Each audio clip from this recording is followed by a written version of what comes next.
চট্টগ্রাম বিশ্ববিদ্যালয়ের ছাত্র সিরাজগঞ্জ 1 আসনে ভোট দিতে গেছে, যাইয়া দেখে তার ভোট দেওয়া হয়ে গেছে, ভোটের সিল সাপোর্ট দেওয়া হয়ে গেছে।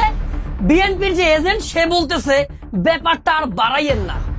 এটা আমার এনআইডি 1192 সিরিয়াল। আমি ভোট দিতে আসছি, আমি 3000 টাকা গাড়ি ভাড়াতে ভোট দিতে আসছি। আমি এসে দেখি যে এখানে আমার ভোট দেখেন যে দিয়ে গেছে, এখানে সিরিয়াল হয়েছে 1192 আবু রায়হান।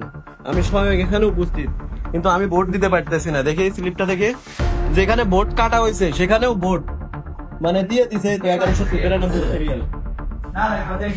মানে মার্কাটা হলো ধানের শীষ, ধানের শীষে জাল ভোট দেওয়া হয়ে গেছে।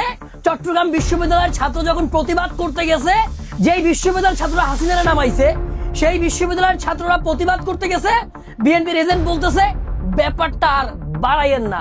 জুলাইয়ের 2000 মানুষের রক্তের বিনিময়ে, জীবনের বিনিময়ে নতুন বাংলাদেশ পাইছি। 3টা আমি দামি মিডনাইট ইলেকশনের পর নতুন বাংলাদেশে ইলেকশন আসছে, সেখানে জাল ভোট দিতেছে, ধানের শীষ মার্কা জাল ভোট দিতেছে।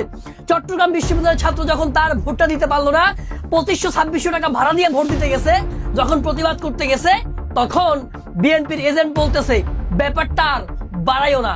হে বাংলাদেশ, হে প্রিয় দেশবাসী, অনেক রক্তের বিনিময়ে আমরা নতুন বাংলাদেশ পাইছি।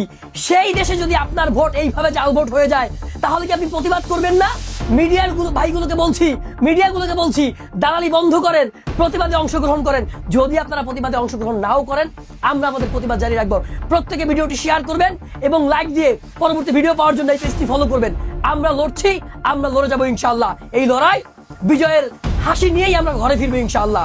ইনকিলাব জিন্দাবাদ।